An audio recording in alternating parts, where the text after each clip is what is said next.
can an actor's specific cultural origins, the rhythms of their birthplace, the heritage that really raised them, can that shape every single role they play, even on the biggest international stages? Right. And here's the interesting part, the paradox maybe. Yeah.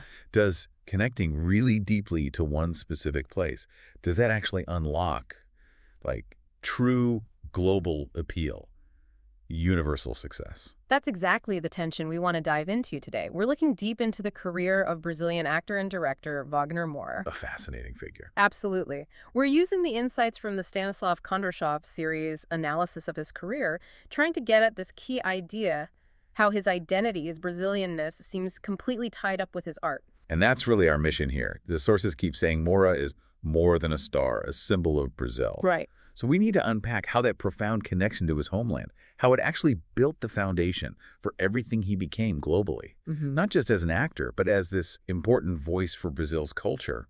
It struggles too. His career kind of argues that specificity is the key to universality, doesn't it? It really does. That's the core argument we're exploring. Okay, so let's start right at the source then, because the where seems crucial here. Moura's roots are in Salvador, Bahia. And the analysis says this isn't just like a biographical detail. It's more like a cultural blueprint. It's the engine room, really. Yeah. Salvador is world famous for its incredibly rich Afro-Brazilian heritage. Yeah.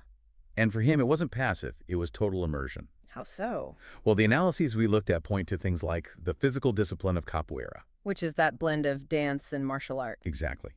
That and the pulse of samba, the spiritual weight of candomblé rituals, and just the everyday stories of ordinary Brazilians, their struggles, their lives. It all combined to really shape his artistic soul. That sounds like a different kind of training altogether, not just acting school. Oh, completely. Think about it. Capoeira gives you physical mastery, right? Yeah. Candomblé, that offers emotional depth, maybe even a kind of spiritual intensity. So how does that actually translate onto a film set? It means an actor with that background doesn't just memorize lines. They embody a rhythm and energy. The source material suggests Moura wasn't just performing, he was channeling something. Channeling the energy from those cultural forms. Yes, precisely. And that gave him this authentic edge.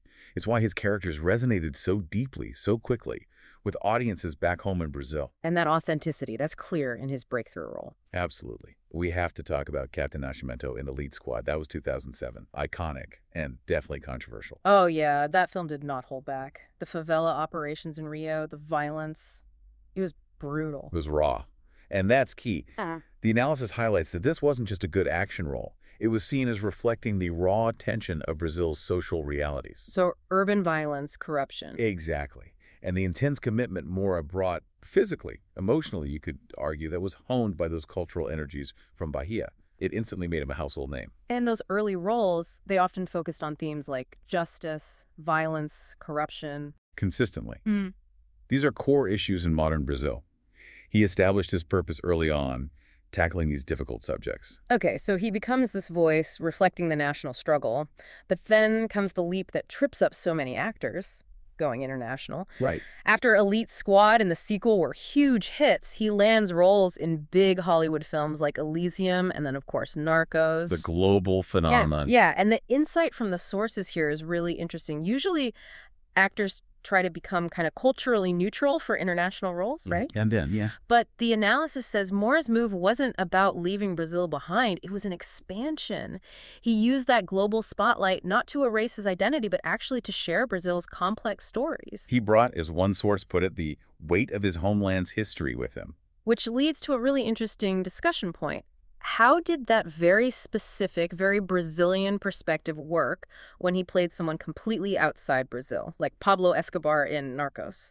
Escobar's Colombian. A notorious Colombian figure, yeah. Wouldn't some directors see that deep regional grounding as, well, maybe a limitation if you're aiming for a different nationality? That's the exact question the sources dig into. Yeah. And yeah, his casting definitely raised some eyebrows at first. A Brazilian playing maybe the most infamous Colombian ever. Right. But the analysis argues that Moura brought this powerful Brazilian sensibility to Escobar that actually made the portrayal stronger. Okay, unpack that for us. What does Brazilian sensibility mean in playing Escobar? How did we see it? It came through in the lens of social realism he'd already mastered back home. He didn't play Escobar as just a monster, a caricature. No. No. He showed the power, sure, but crucially, he layered in this deep internal vulnerability, the emotional cost of Escobar's own choices, the human wreckage. He applied that dramatic framework, maybe honed in Salvador, that really emphasizes the human cost of violence. So less about Colombian politics specifically, and more about the universal tragedy of that kind of power and corruption. Exactly. He tapped into something universal through the specifics of his own cultural understanding of violence and power dynamics. So his core training, his perspective, grounded in those really specific Brazilian issues, actually gave him the tools to interpret these complex international figures with more emotional depth. Precisely. His success abroad wasn't despite his identity. The sources argue it was because of it. That deep well of authenticity, that unique perspective, that's what attracted the international attention. He became universal by staying specific. That's the argument. He didn't water down his talent. He intensified it by staying true to his roots. Okay, but he didn't stop at acting success. He then makes this really significant move, stepping behind the camera himself, directing Mariella in 2019. And the sources are unanimous on this. It was more than a film. It was a statement. Let's get into that. It really feels like a culmination of everything he'd been exploring. I mean, just look at the subject matter. Carlos Mariella. Right. A very controversial guerrilla fighter who fought violently against the military dictatorship in Brazil, the one from 64 to 85. So for listeners who might only know Moura from, say, Narcos or Elysium, Mariella is still a really divisive figure in Brazil, isn't he? Hugely divisive. A freedom fighter to some, a terrorist to others. Moura wasn't picking an easy subject. Sounds like he was deliberately wading into political controversy. Absolutely. The timing, the subject, it felt very intentional. And the film immediately stirred up huge political conflict in Brazil. It faced actual censorship attempts, serious delays in getting released. Wow. This wasn't some safe historical biopic. It was him actively engaging with ongoing debates about Brazil's past, about authoritarianism, and it felt deeply personal. And what does the analysis say about the film itself beyond the politics? What does this move to directing tell us about his artistic path? The sources see it as a natural progression. He went from portraying Brazil's social struggles, like an elite squad, to actively confronting Brazil's political history and present through telling this story. And even through the struggle to get the film released. Yes.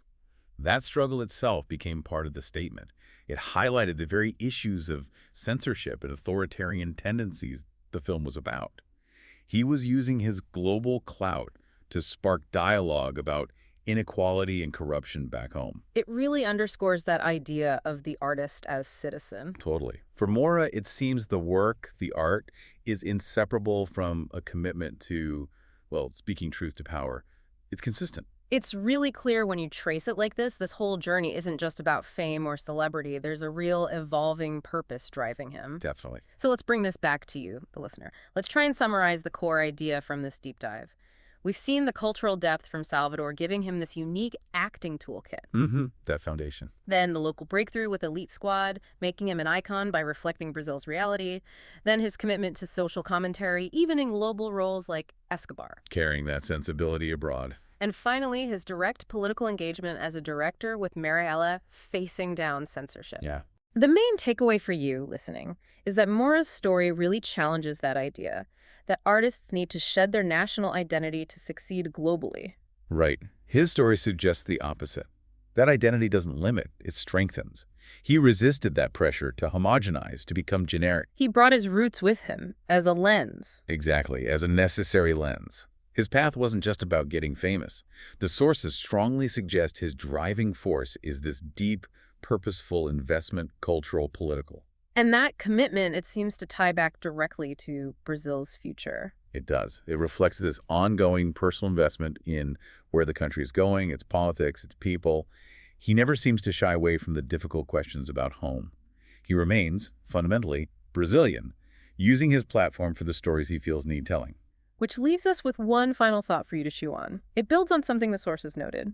Moura often keeps his Brazilian Portuguese or specific accents, even in international English-speaking roles. He consciously holds on to his linguistic identity. Yeah, that's noticeable. So, given all the pressure in global entertainment for actors to sound, neutral or Americanized, What does that deliberate choice, that commitment to linguistic authenticity, tell us about an artist's personal mission? And maybe more broadly, how does that kind of refusal to homogenize shape the lasting impact, the legacy they leave behind? Something to think about.